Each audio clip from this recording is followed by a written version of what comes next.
If you look at the end grain on this maple or this poplar here, that blank is maple. And again, it doesn't matter, you can mix species within these two.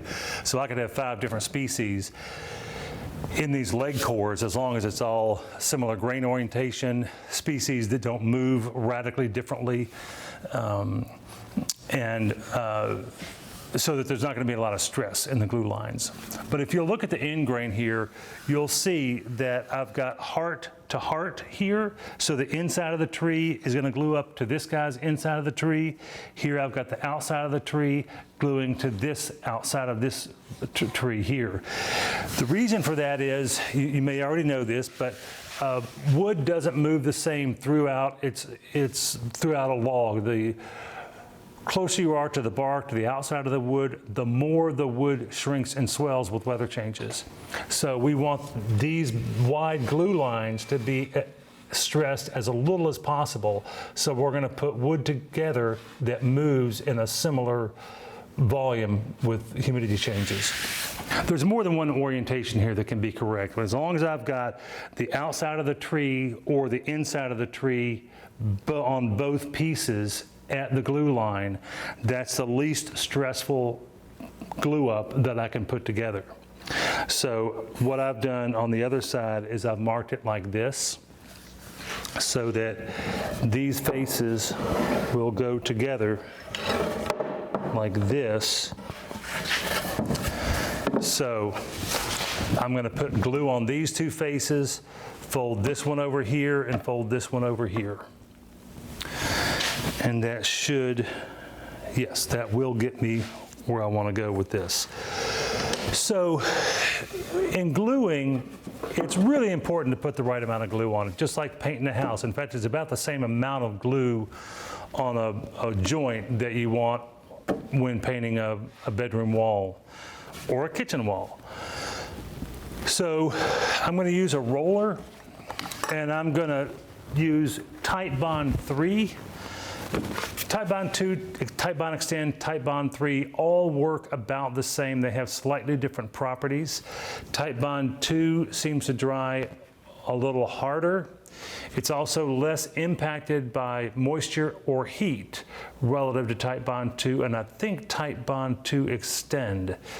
But I've tested this by putting a piece of it on, letting it dry on a piece of wood and put it in my steamer for hours and could not get it to change its characteristics. So it's a great glue. It also has a little bit more open time than some of our others. I don't like Extend just because it separates, and we've already got a lot of different adhesives on hand here. So what I'm going to do is just pour it directly on the boards, and I'm going to pour a little bit less than I think I want to use because I can add a little bit more later as I get it rolled out. It's easier to do that than to try to remove excess glue, and it's certainly easier to do that than trying to clean up a glue mess from adding too much glue.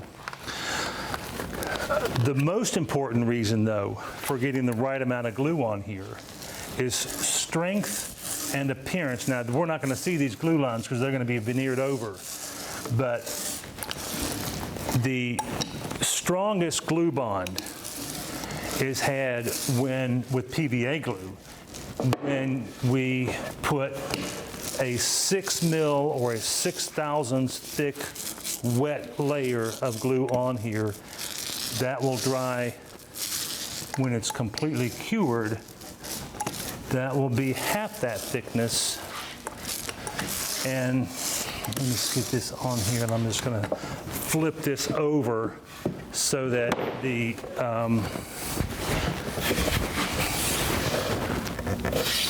glue stops drying. Now I'm going to need a little bit more here.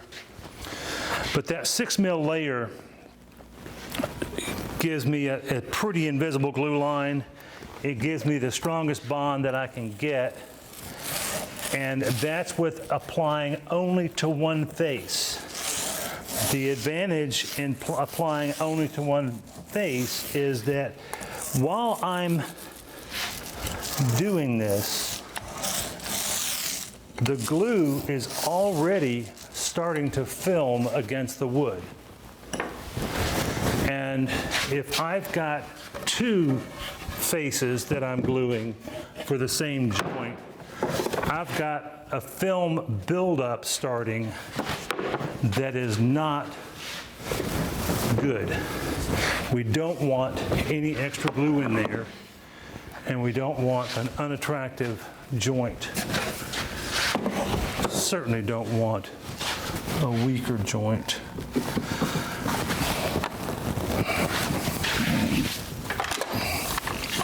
So I'm going to actually tip this up like this.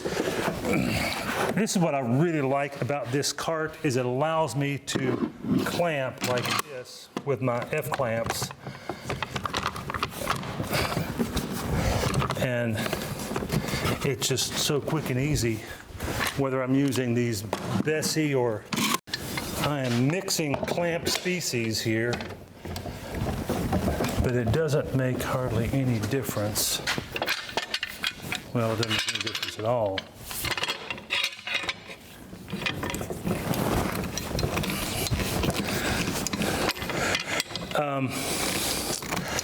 I like to get a lot of clamps on there before putting a lot of pressure, before giving them a full squeeze. Because if I've got lots of points of grab, of gentle grab,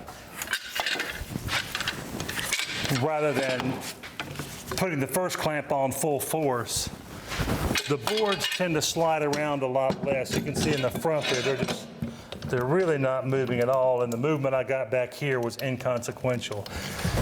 That's one of the great things about using a carefully measured, we saw I measured it carefully by eye, but I actually started using a wet mill gauge to train my eye as to what a 6 mil glue line looks like.